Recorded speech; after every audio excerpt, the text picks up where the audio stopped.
आज हम लोग पढ़ेंगे कि फसल पैटर्न क्या होता है। देखिए, फसल पैटर्न मतलब एक पद्धति या एक व्यवस्था, मतलब फसल उगाने की व्यवस्था क्या होती है।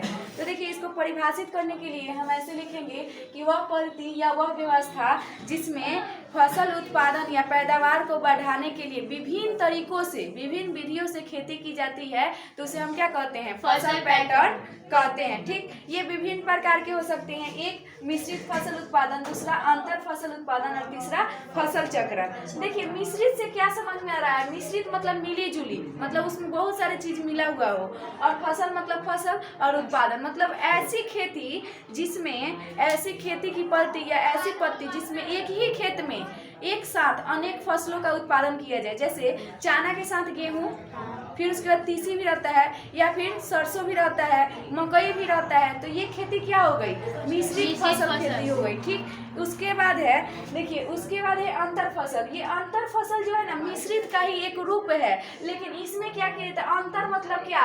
बंटवारा कर देना, मतलब एक कियारी बना के खेती करना। इससे क्या होता है? देखिए, कियारी बना के अगर खेती करेंगे ना, जैसे एक कियारी में हमने गेहूं बोया और एक कियारी में हमने चना बोया, तो इससे फायदा क्या होगा कि हम गेहूं को काटने जाएंगे तो उसमें दिक्कत नहीं होगा, चना नहीं कटाएगा, और चना काटेंगे तो गेहूं नहीं कटाएगा। मतलब दोनों को काटने में भी आसानी होगा, पटाने में भी, मतलब सिंचाई करने में भी आसानी होगी, और उसके बाद क्या है कि सुहाई करने में भी, मतलब उसमें से जितने भी खरपतवार है उसको निकालने में भी कोई दिक्कत नहीं होगी। तो ये अंतर फसल ये फसल है जिसमें दो फसलों को अलग अलग, मतलब एक ही खेत के अलग अलग भागों में उगाया जाता है। एक ही खेत हो और बीच में कियारी बना के अलग अलग भागों में उगाया जाए, तो उसे अंतर फसल उत्पादन कहते हैं। उसके बाद है फसल चक्रण। देखिए, चक्रण मतलब चक्र, घूमते रहना, गोल।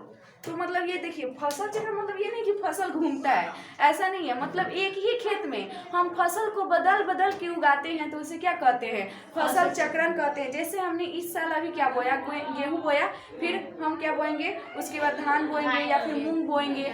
तो ये एक ही खेत में अलग अलग फसलों को उगाना बारी बारी से, उसे हम क्या कहते हैं? फसल चक्रण कहते हैं। देखिए, इसका फायदा क्या होता है कि मान लीजिए हमने अभी क्या किया, गेहूं बो दिया, ठीक, और बाद में हमको धान बोना है, लेकिन इसके बीच में हम दलहन पौधे को डाल दें।